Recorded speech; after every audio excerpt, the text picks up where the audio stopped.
Chapter 8 is the last in a segment. We said like the whole introductory section to the Tanya before we start dealing with the here and now, the daily battles and the daily struggles. So chapter 8 kind of wraps up this introduction to really get us familiar with the godly soul and the animal soul, or the godly consciousness and the animal consciousness. And then we're ready to start. But we're still in chapter 8. We got one more chapter first.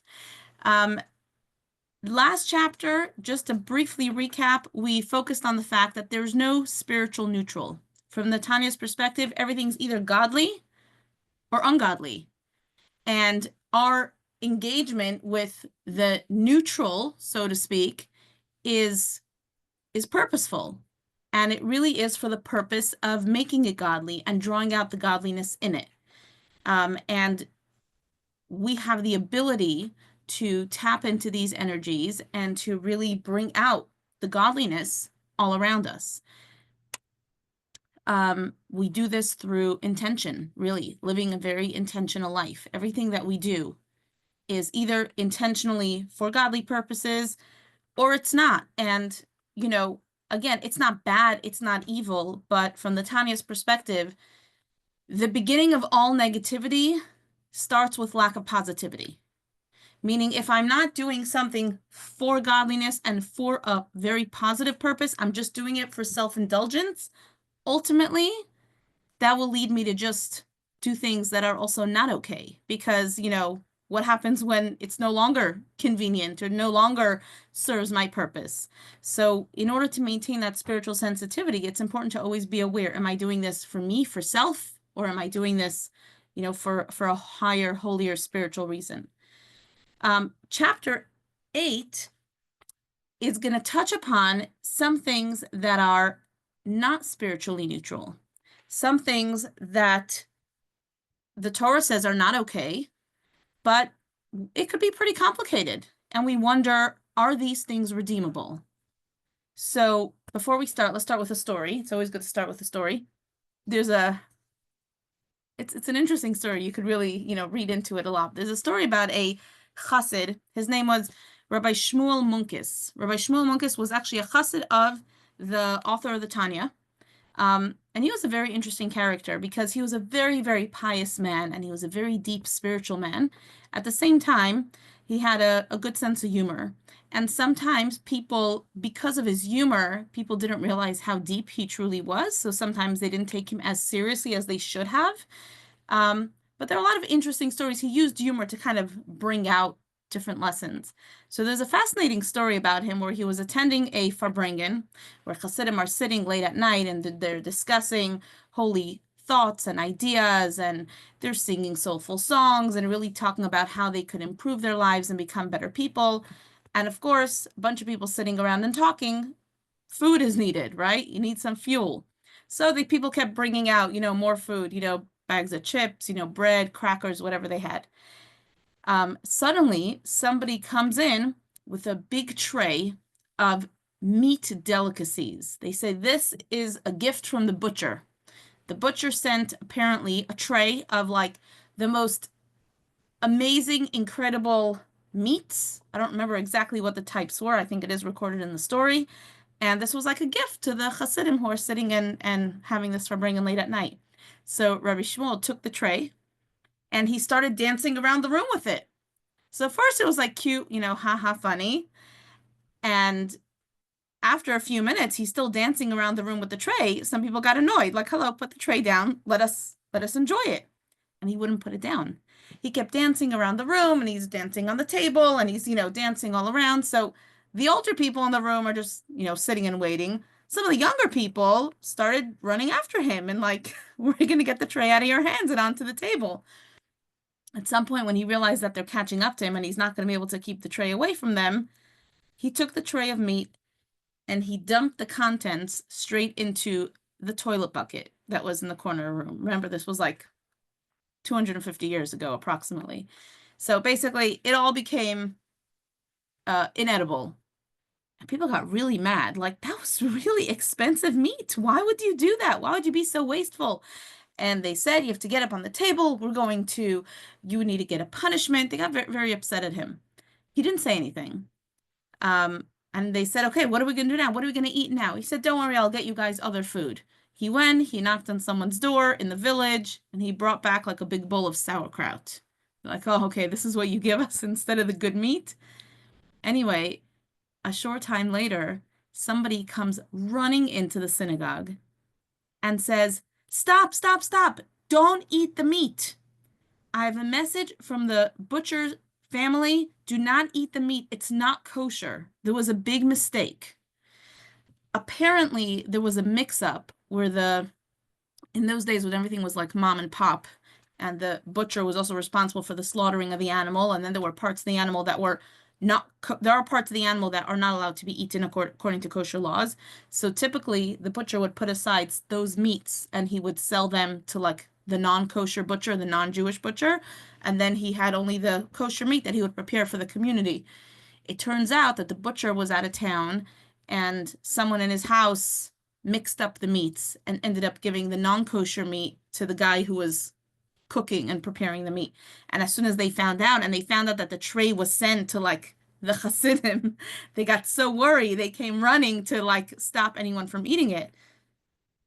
And now all these guys look at Reb Shmuel and they say, wait a second, you knew about this? Like, now explain to us what exactly happened there. You knew that the meat was not okay. Is that why you played that whole game and dumped it? He said, I didn't know anything.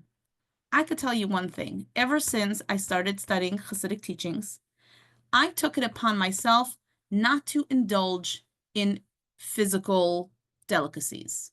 I worked very hard to sensitize myself that I shouldn't be pulled in to physicality. I really wanted to focus on spirituality.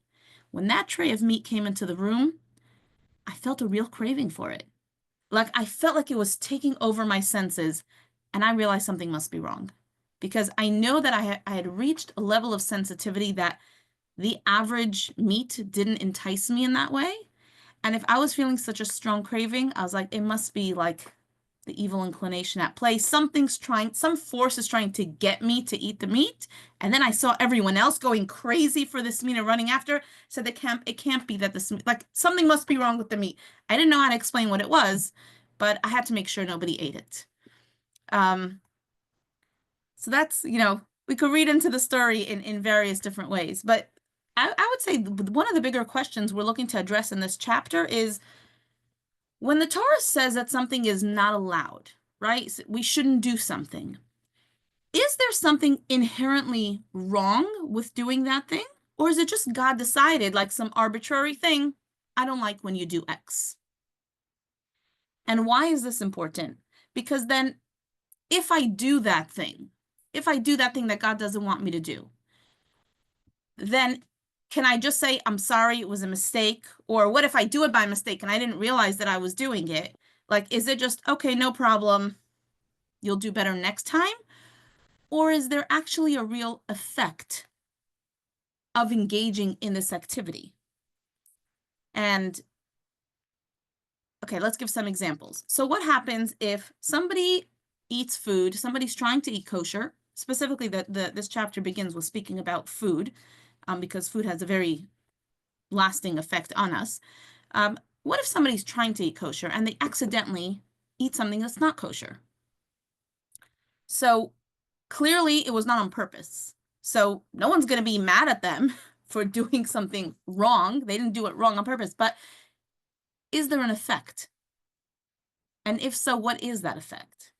Or what happens if somebody does eat something that's not okay? Whatever, they ate a ham sandwich, but then they use that energy to go to visit all the sick people in the hospital, to do a big mitzvah. They use that energy to go and study Torah. Last time we said that if you eat food, permissible food, and then you use that energy for holiness, you're able to elevate all the energy that's in the food. So if I eat something that's not okay, and then I do a mitzvah with it, does my mitzvah not count?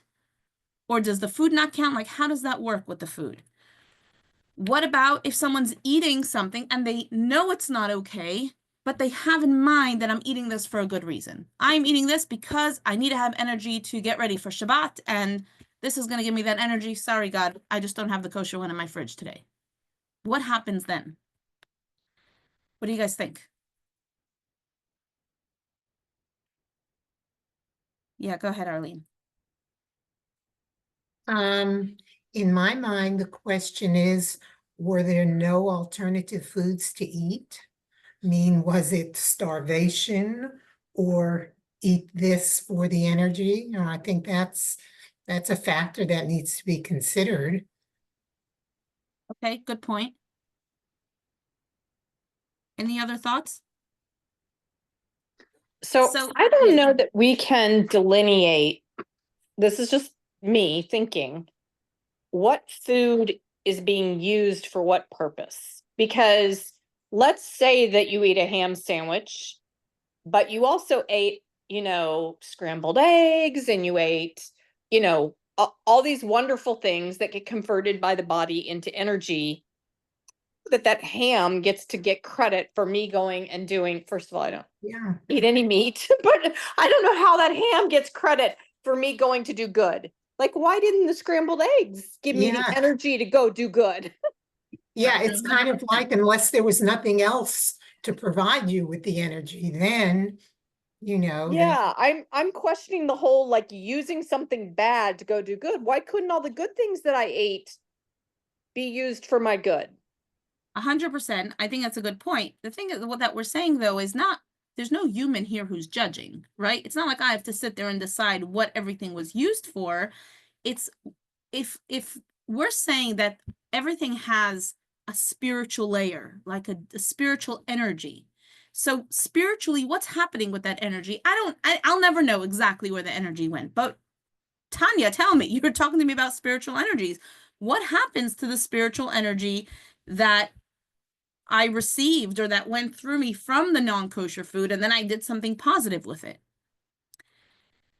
So in a way, let's reframe the question like this. If I come to your house and I know that you have a very beautiful home and you have a lot of really nice things in your house, and I'm being very careful to treat your house with utmost respect, but then I accidentally knock over a really expensive piece, like $1 million piece, and it smashes into smithereens. And I apologize profusely, and I feel so terrible. And like, you're annoyed, but like, you can't even be so mad at me because it was really not on purpose. I really was not trying. Do you forgive me? Of course you forgive me. Do you still have that dish? No, that dish is still gone. That piece is still gone.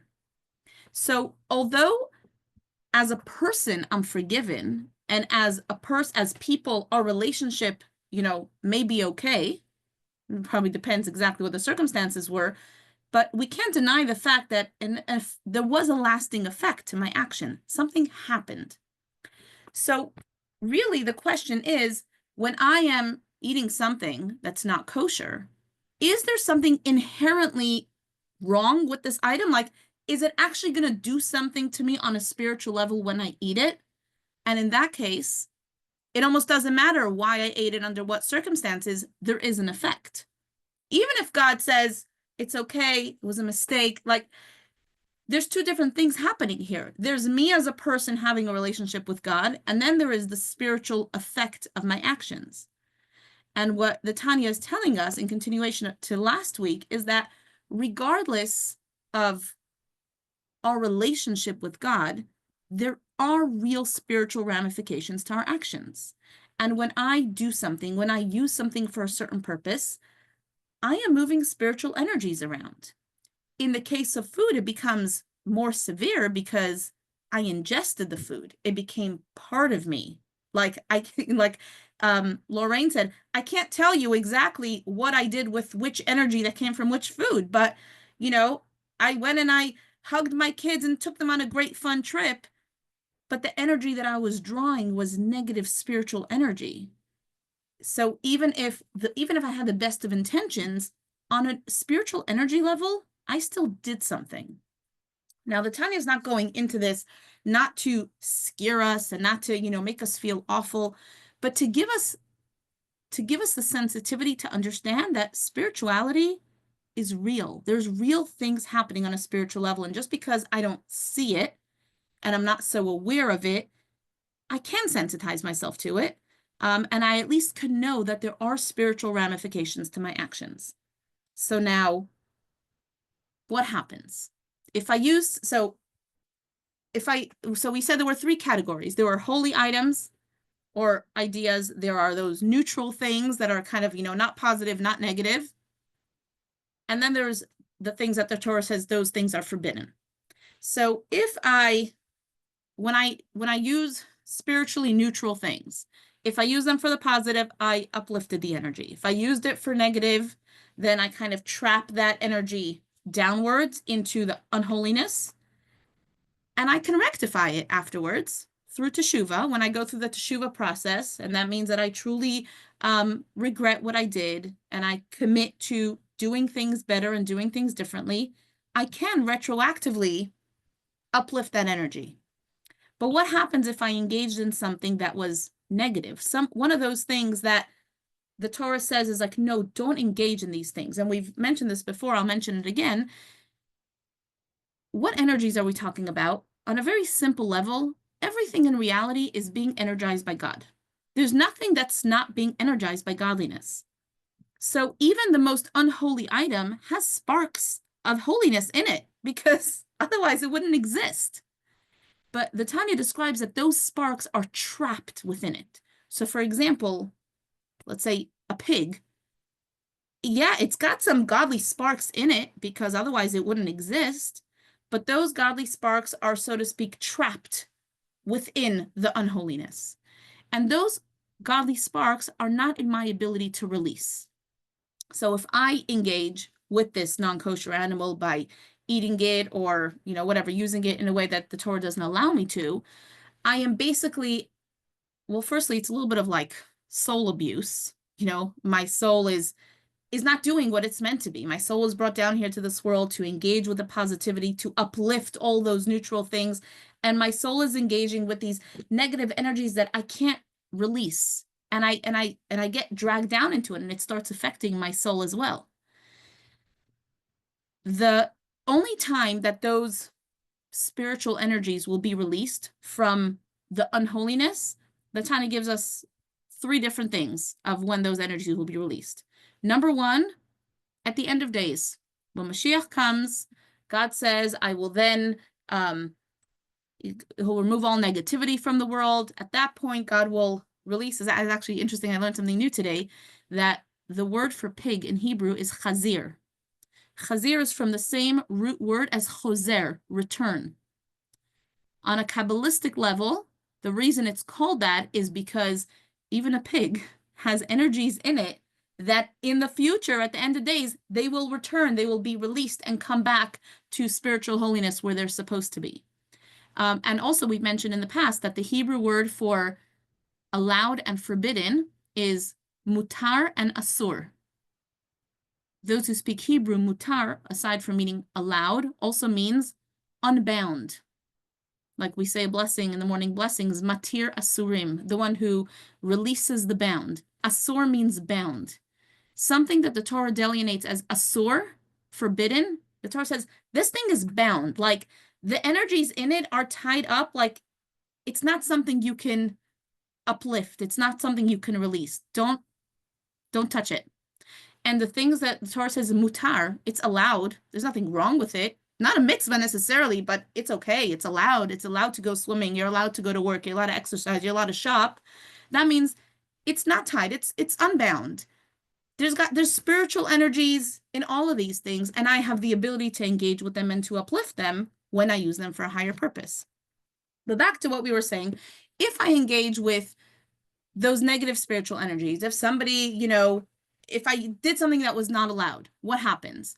I'm not able to release the energies from it unless, God willing, at the end of days, God will allow those energies to be released. The other thing that the Tanya says, something very interesting actually at the end of last chapter, there is one instance that will allow me to release those trapped energies in the negative. And you know what that is? And again, this is not talking about God forgiving me, not forgiving me. That's teshuva, you know? It's as soon as I apologize and I really mean it and I want to do the right thing, I'm forgiven as a person. But what happens to the spiritual energies that I was engaged with? The Tanya tells us that if somebody does a very strong teshuva called teshuva me'ahava, teshuva out of love, it is so powerful that they can even uplift those bound, those tied up energies. So here's an example. You have a couple, a loving couple in a loving relationship, and they get into a really, really bad argument. The argument is so bad, it really drags them down and they go through a very difficult time. What happens when they decide to make up? And they work really hard, they talk it through, they go to therapy, they, make commitments to each other, and they really, really work at it. And after a few weeks, they come out on the other side. What does the relationship look like when they come out on the other side? It's much stronger, right? They're usually much better off than before they even ran into this problem. Because when I run into a difficulty and that difficulty becomes a springboard for making me want to fix and repair, I am then able to jump so much higher than I was ever able to achieve even before I engaged in that negative situation. Which is why there is a quote from the sages that says, in a place that a Baal Teshuvah stands, even a complete tzaddik cannot stand. Meaning somebody who is a Baal Teshuvah, that means that they have done negative things and they have done a real teshuvah and they've turned their life around and they fixed it. This person stands on a higher plane than somebody who is a perfect tzaddik who never sinned in their life. That's like comparing the two couples. One couple that has such a blissful, good relationship, they never get into an argument to begin with. And then you have a couple that's been through a really rough time and they work through their challenges and now, wow, their relationship now is mind-blowing.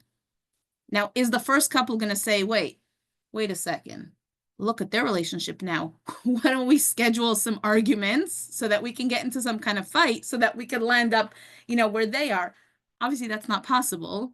Well, firstly, let's just say it's not very likely that there are couples that never get into arguments, but assuming that there is, theoretically, if they're now purposely going to fight and then try to get through that, it's not going to be genuine.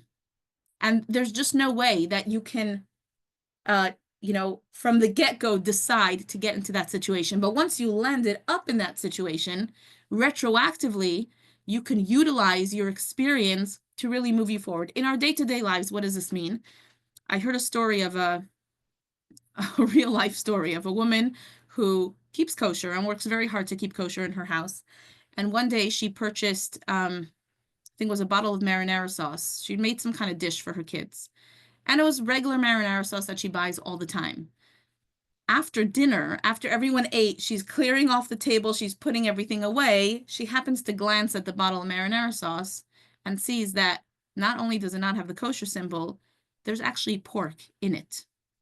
And she's like, so upset. Like, it was on the shelf. It looks exactly like the one she always buys. She doesn't, she's so used to buying it. She didn't even look for the label. And whatever, mistakes happen. But like, of all mistakes, it's a woman who's so careful to keep kosher. And not only she bought it, but she cooked with it and she fed it to her whole family. She felt awful. And she called her rabbi to say, like, help. What do I do? So he said to her, well, two things. Firstly, on a technical level, let's go through the technicalities of, what became not kosher and what you have to make kosher. It's not so difficult, but okay, the pot, these dishes, you have to go through the koshering process to make them kosher. But now as to the fact that you guys ate it, obviously inadvertently, it was a mistake, and it's not like you're held accountable for it. But she's like, but I know there's like, it affects our soul. We're like spiritually affected by what we ate. So the rabbi said, well, then why don't you try to do teshuva me'ahava? Try to use this experience to propel you higher. If you can use this experience to get to an even higher level, not only will you be cleansed from this, so to speak, but you can actually transform this experience into a positive one. So because of how you're feeling so awful right now, make a decision, take on something more in the realm of kosher, because that's what you're dealing with. Choose something that you've never done kosher before and take that on and let that be because of this experience. It's like that couple that had the argument and then they worked through it and they came out on the other side with a stronger relationship. The argument they had in hindsight became a positive thing. Obviously, it was awful when they dealt with it. But in hindsight, only because they went through that argument and that experience, they're now able to be on a much higher, much better level. So too with Judaism. If I make mistakes, which we all do, but I look back and I take those mistakes and I use them as springboards to move me forward, that becomes even more powerful than doing everything right to begin with. And that is one of the ways, one of the few ways that those sparks that are trapped in unholiness can actually be released and not have to wait until the end of days, until the coming of Mashiach. That's something that we can do right now. We have the power to look back and turn our misdeeds into positive experiences, which is, it's a very powerful concept to think about it. You know, we tend to, you know, when we realize that we did something wrong and when, you know, and we all make mistakes at different stages in our life in different areas. And sometimes we're like, you know, okay, whatever, I'm too deep in, I've done too much. When you realize that actually you're now in position to fix that and make it even better than it was before, it's a very, very powerful concept. Any thoughts before we move on?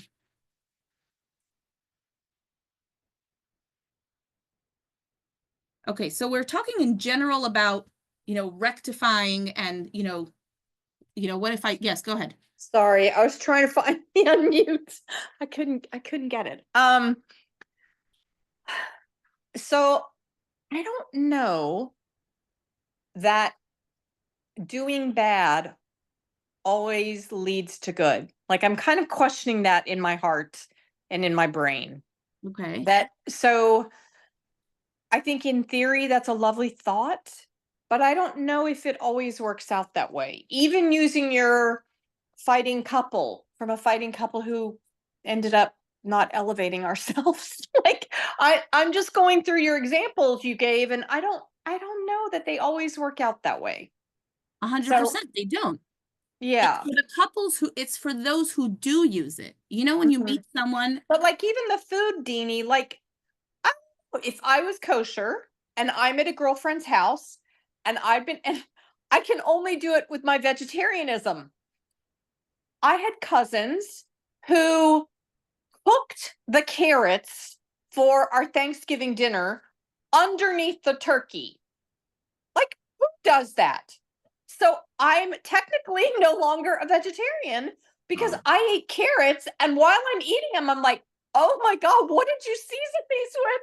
These are so like, it's so horrible to say, but it's comic. So I like to laugh at my crazy stories like that. But I'm eating these and they are like the best carrots I've had in my life. And it was because they were cooked underneath the turkey. Like I haven't eaten turkey since I was 16, right? So they were really good carrots. Well, what if someone had kept kosher their whole life and they make that mistake you said? I don't think you can elevate that. I think some people would be really annoyed at that woman who made the mistake because my cousins just made a mistake, but it took me a couple days to be like, you're still a vegetarian.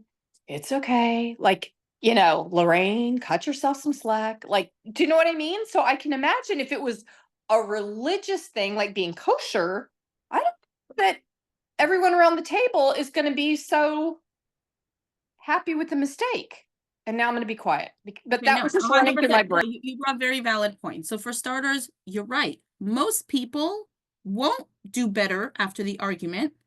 It's those who really work through it. It's like, sometimes you meet someone who's like just an incredible person. Like you just meet them and they're just so refined and they've accomplished so much and they work so much on themselves. And then you talk to them and you find out that they had such an awful childhood and they had such a terrible upbringing and they went through, to hell and back a million times. And they went through so much therapy and they did so much self-work that now they are just an incredible person. Would you wish that suffering upon anyone?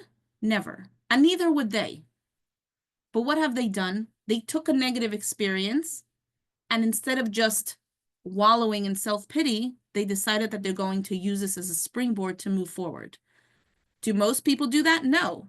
The streets are full of people who are, homeless and made mistakes and never pulled out of it, and not blaming anyone in any way. I think the most natural thing to do is not to get past it. But those who do manage to get past it and work really, really hard at it, they can ultimately achieve a level that the average person cannot achieve. Back to the kosher example, I think there's two things. Firstly, if the person is not terribly upset at the fact that they ate not kosher in this example, then they're not going to be able to achieve that. You could only achieve that level of teshuvah out of love if you first are truly so broken and so upset that then you're able to move forward, right? If someone's like, okay, not a big deal, then they weren't so sensitive to it to begin with. It takes a real sensitivity and a real caring. And also, it's only something someone could do for themselves. God forbid, nobody can go and feed not kosher to someone else and say, oh yeah, they'll just translate it into something good. That's not at all what we're implying, God forbid. It's if someone landed up in a situation where they did something on purpose, by mistake, whatever it is, they did something that they weren't supposed to do, and now they're looking back and they feel so terrible. If they feel terrible enough that they are willing to make such a serious commitment that is going to be life-changing, like the equivalent of, someone pulling themselves out of a really difficult family or upbringing situation that now they become an incredible person, then they just took their experience and turned it into something positive. Because without that experience, they'd still be at status quo. It's only because of this negative experience they were able to push themselves forward. So in hindsight, you can't deny what happened, but they took a blemish and they turned it into something positive. So you're saying the opportunity to rise above this negative whatever is what's elevating you and your experience. 100%. It's an opportunity. It's an opportunity, and it's fascinating. It's really fascinating when you think about it because it's a different way of looking at life. People, especially people who have changed their ways. Many people who we've all made mistakes at varying levels and varying degrees. The Tanya is really eye-opening in this way that it says, you're literally taking a negative experience and you're not just, erasing it because you did teshuvah, but you're transforming it into something holy. But of course, that could only be done retroactively. It's not something, you can set out to do to begin with. Yes, Gail. I'm wondering if there's anything you could do that would be horrible enough that there's nothing you could do to make it a holy, wonderful thing. Okay, so I'm so happy you're asking that because that brings us to really where this chapter begins. Because what we discussed now was really mostly the end of last chapter. This chapter now begins by saying, what if I did something that had a physical effect in this world? Yeah. So, it's one thing to say, we got into a fight and then we worked through it and now great, our relationship is in, on a higher level. But what if a couple got into a real, let's use an example of a couple, they went through a really difficult time that they were disloyal to each other. And one of them now has a child with someone else. They can go through a lot of therapy and a lot of work, but you can't undo the action. There is a real physical effect of the actions in this world. The example that the Tanya uses in the beginning of this chapter is food for this reason. Because when I eat food, it becomes part of me. And that doesn't just give me energy for the next few hours, but it becomes part of my body and part of my blood, right? I can't say which cell came from, which donut that I ate over Hanukkah, but, it really affects me. So then what can I do?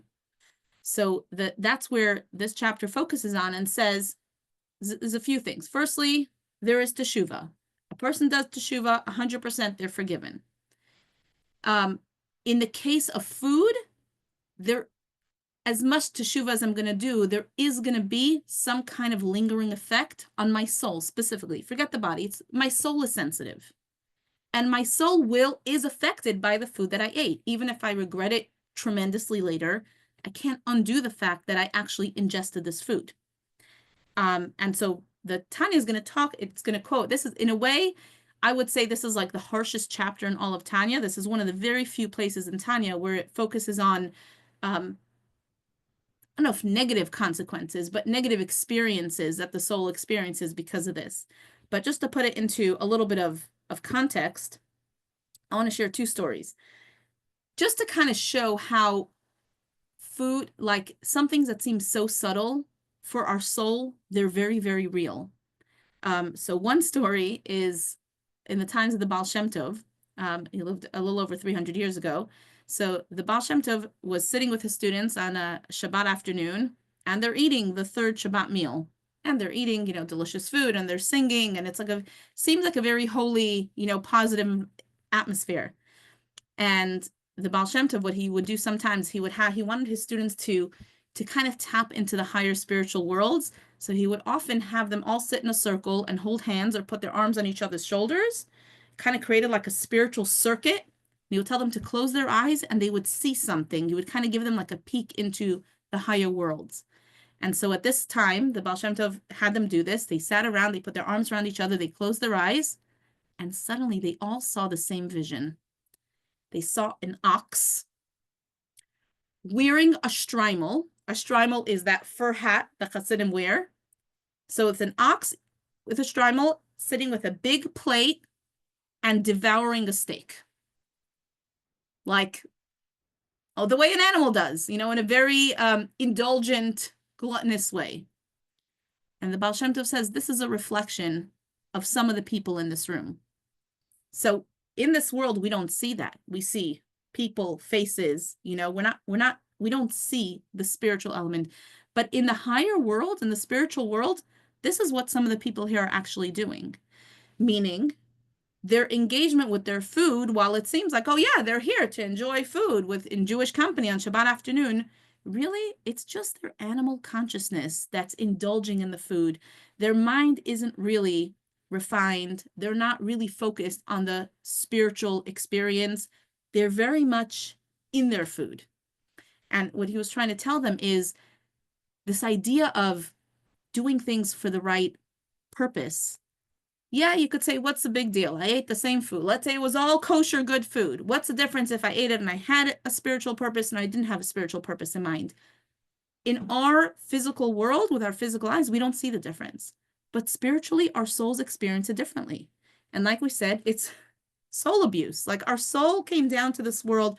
We said it many times before, but before our soul comes down to the world, our soul is like basking in godliness and in holiness.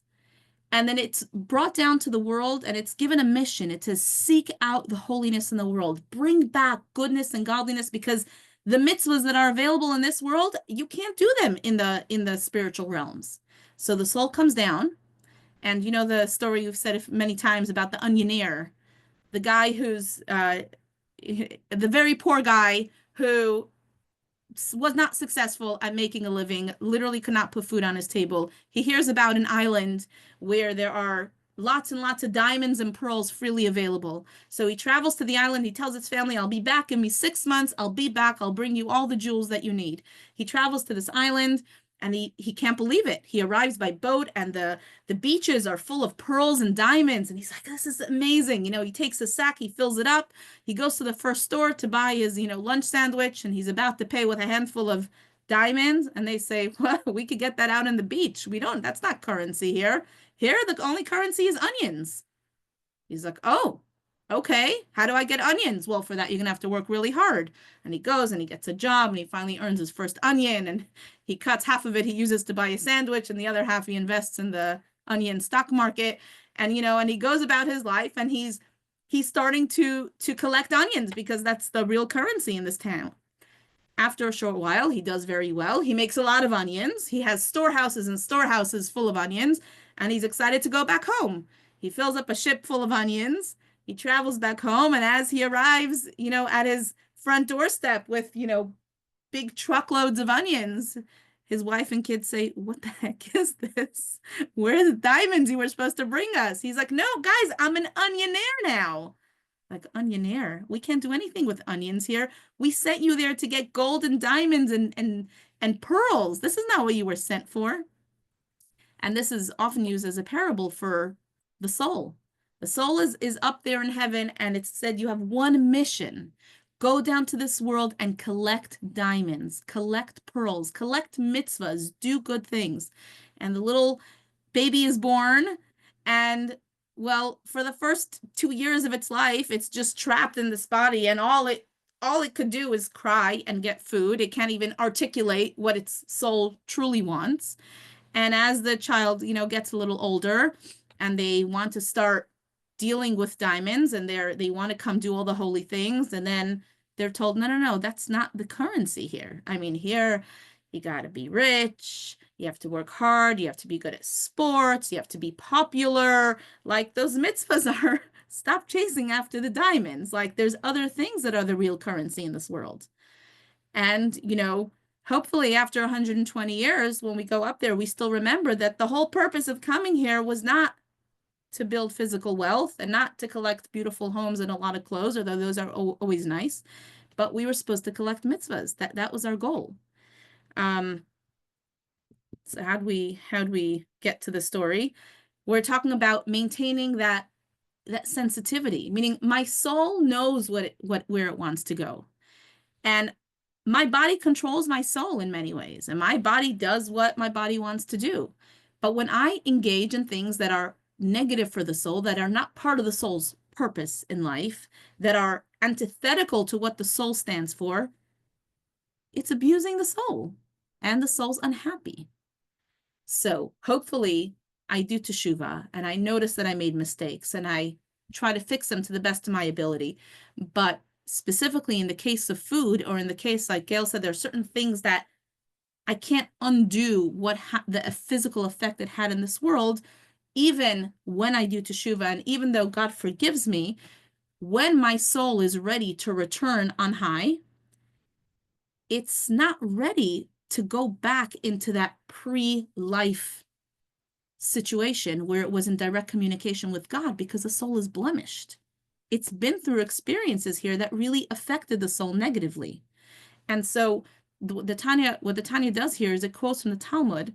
Now, when you have this perspective, you see it differently. If you just read it in the Talmud just spells it straight out. It seems like just punishments. It says, this is what happens to the soul after 120. The soul has to go, through this experience and that experience. And it's like, oh, I guess these are punishments for doing negative things. And the Tanya says, don't look at it as punishment. See it as a healing. The soul wants to go back to the highest level of holiness. It was tainted by unholiness in this world. It has to go through these different experiences in order to reconnect in its original form. And a big part of chapter 8 talks about what some of these experiences are. I don't want to get into them too deeply, but one of them specifically I thought was very interesting. One of the experiences that the Tanya quotes here from the Talmud is called Kaf HaKela, literally translated as the sling, where in different places in Torah, it's described that the angels take the soul and they bounce the soul back like in a sling from one side of the world to the other. What does that mean practically, right? Angels are playing ping pong, what Hasidic teachings explain.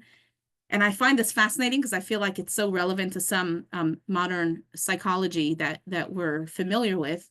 They say that what the angels do with the soul, they take the soul and they when they sling it back, they throw the soul back to re-experience that experience that it had in this world where it made that negative decision. They kind of send the soul back to re-experience the trauma. And going through that trauma again, it's very difficult for the soul. The soul doesn't want to go through this again. It goes through this again, and that gives the soul the ability to get through it and be cleansed from it. And it reminded me, like, today people speak so much about healing and healing from trauma. You can have someone who's living a very good, functional life, but they know they've been through some really negative experiences in their childhood and their, different times in their life.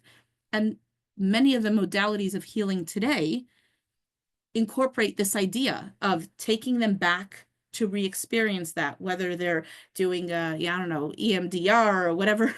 Maybe the mental health workers here can chime in, but the idea is that they, through modern psychology work, people will go back to try to re-experience the trauma of their childhood. And through that re-experience, it's very difficult, it's very painful, but they're able to kind of like spit it out and kind of get it out of their system. And then they're able to live a more functional, richer life.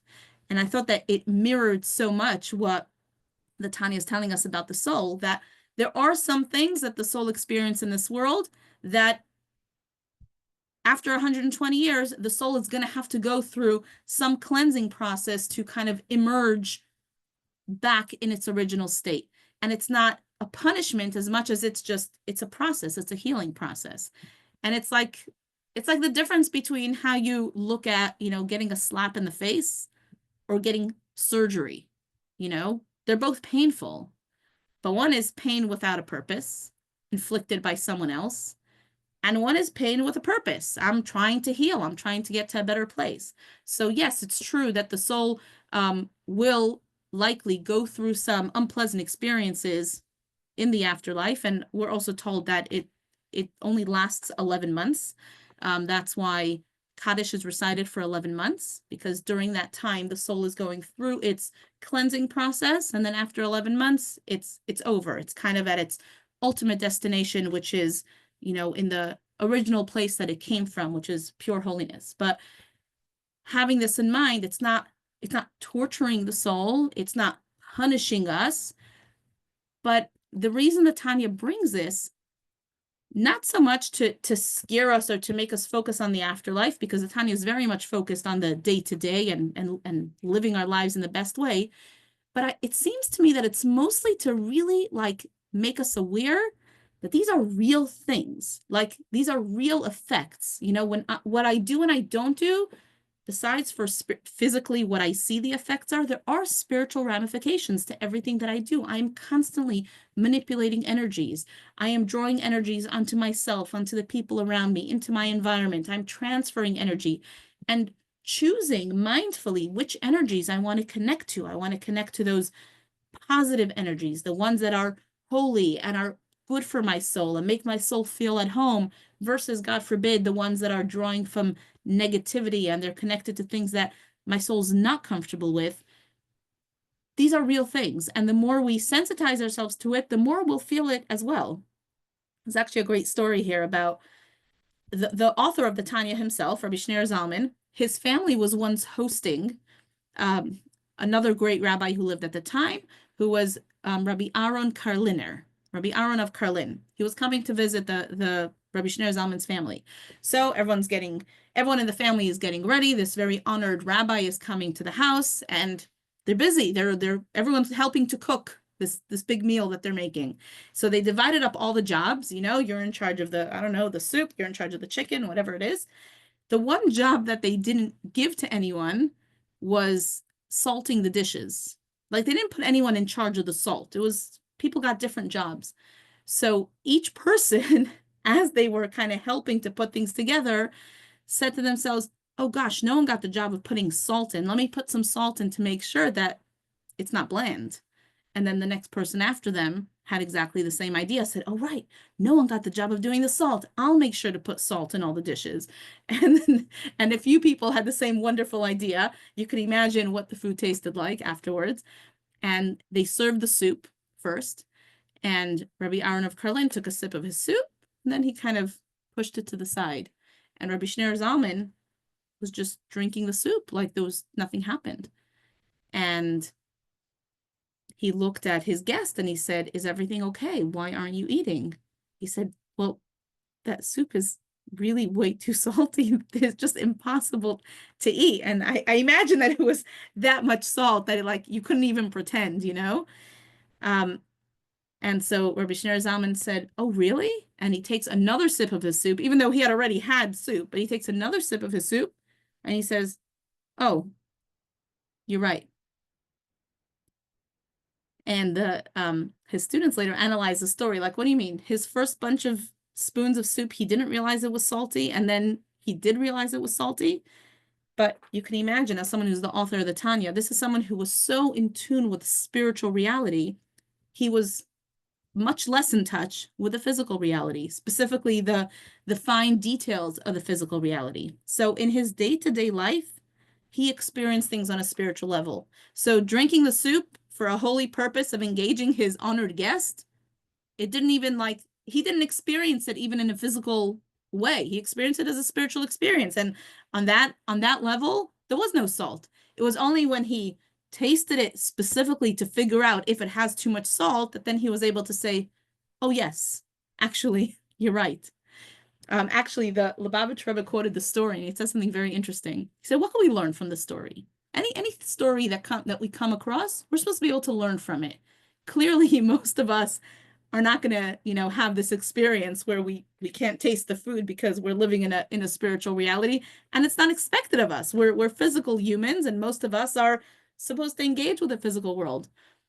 But he said something interesting. He says, perhaps we should try sometimes, occasionally in our lives, to have the experience where we're so engaged in a spiritual pursuit that at least temporarily or momentarily, we're out of touch with the physical reality.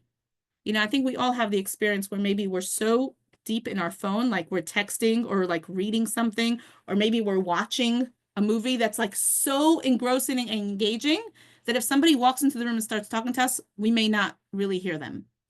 Or we may not actually smell that something's burning. Or, one of our senses is not working at its best because we're so deeply engrossed in something else. So imagine you could one day be so engrossed in studying Torah that if someone sticks a lollipop in your mouth, at least for a moment, you're going to be so focused on the holy that you won't even taste it for a moment. It's not something we strive to do all the time, but it's a certain sensitivity that we can try to have. Just to sum things up, because I see we reached 9 o'clock. The bottom line is that all mistakes could be repaired through teshuvah, and all teshuvah could be is accepted, as we've discussed at length when we studied the section on teshuvah. What this chapter is really talking about is trying to make us aware that spiritually, there are spiritual sensitivities, and our actions have real ramifications on ourselves and on our surroundings. And we do have the ability to change things through our actions. And if we made mistakes and we created negative energies, or we connected to negative energies, through really using those as a springboard for doing good, we could repair that. And also, our souls also go through a certain cleansing process after 120 years that really brings us back to that ultimate spiritual reality. The one thing I'm going to say is that what Hasidic teachings explain really on this section of Tanya is, no matter how painful the effects are for the soul, we said that for the soul, some of our experiences are very painful. I think we can all think of things that we do or we've done that probably our soul is not too happy about. Still, if a soul was given the opportunity to choose whether to come down into this world or not to, our soul would always choose to come down into the world, because the priceless value of a mitzvah that is only available in this world is astronomical, and the soul recognizes that. So even though, yes, we do make mistakes, and we will make mistakes, and we live a life full of mistakes, every opportunity that we have to do a mitzvah and every effort that we invest into doing mitzvahs is so healing and so incredible for the soul that it's worth every minute of mistakes that we make at the same time. That brings us to the end of chapter 8. You're welcome to stay on if you have questions, thoughts, or comments. And otherwise, have a good night, and we'll see you next Monday. Who's staying on with thoughts or questions? I have a question. Yes, go ahead. Oh, sorry, Arlene. I didn't see your hand. Go ahead. You both went up at the same time. Oh, okay. So the cleansing that this physical Lorraine, that this soul inside this physical Lorraine, what you're saying is that some of this soul's challenges that I'm physical Lorraine having to go through could be this soul is coming down to figure out and to cleanse itself. I could have one of those 120-year-old souls that's in me that's getting cleansed. Like, because this was a really bad year. So I'm like, I wonder if I'm having to like go through a lot in this really bad year because I got one of those old souls that anyway, I'm going to be quiet and listen. Well, what you're saying is it's not what this chapter is referring to at all. This chapter is only talking about the experiences that the soul has after death. But what you are saying is discussed briefly in the chapters on Teshuvah that we did, where the Tanya describes how someone going through suffering, how not to feel so terrible about going through, how you could possibly be happy even when you're going through suffering. One of the thoughts that the Tanya brings up there is what you're saying is that sometimes struggles that a person has in this world are instead of their soul having to go through struggles in the afterlife. So ultimately, we never know exactly why we go through what we go through, but that sometimes is a comforting thought. Again, to know that it's for a purpose. It's not for no reason. You know, the slap across the face is more painful than the surgery because it just seems like purposeless. It's like you're just here to abuse me. Whereas when I'm going through pain in surgery or some other procedure or childbirth, you know, it's so painful, but I know it's for a purpose. I know it's trying to get me somewhere. So just that awareness that the pain I'm going through is for a reason. Maybe it's for a reason to teach me something. Maybe it's for a reason, an experience that my soul needs to have as part of its process. That alone can help us take it in a better way. So I think that can be true, what you just said. But I'm thinking of some that I can't find a purpose unless it's one of these, you know, things that you just laid out, like the 120-year-old souls, like October 7th people those souls were tortured. Why? And then the only thing that makes sense is if that's one of those old souls that had to, I don't know. So there's times where I can't see how this could be happening. So Like, I think we also have to that's differentiate one, and the between- Holocaust, you know, yes, my challenges, they're laughable. I understand that now that I'm on the other side of them. But, you know, comparatively speaking, how do we justify those kind of things? So I think there's a few things. Firstly, I think we have to differentiate between physical suffering and soul suffering. What the Tanya was talking about in this chapter, specifically soul experience. These are not things that we physically experience. These are things that the soul goes through after when we say after 120, we mean after a person passes away, which, you know, the ideal age in Judaism, we wish people to live till 120. So after 120 is after a person is no longer with us, as their soul is ascending levels up in heaven, it has to go through different processes before it can reach its ultimate stage. And then there's physical suffering, which sadly we're all familiar with. Sometimes physical suffering that a person has down here is instead of spiritual suffering that the soul may have to undergo later on for whatever cleansing purpose they need to go through. But in the big picture, we never know why we go through difficult times here. And we'll never, so long as we are limited human people with limited human brains, we're never going to understand it.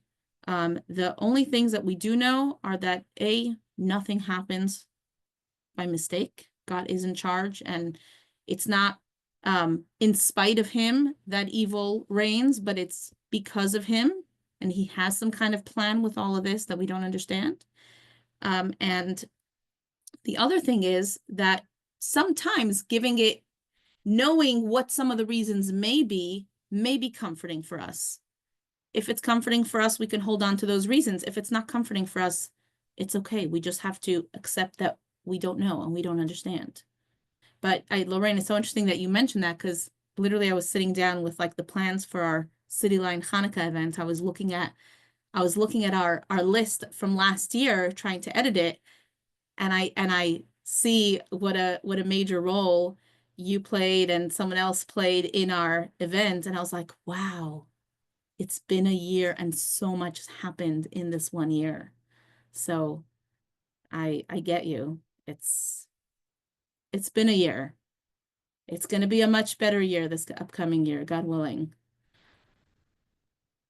Agreed, God willing. And when is that, so that me and my boys can come help?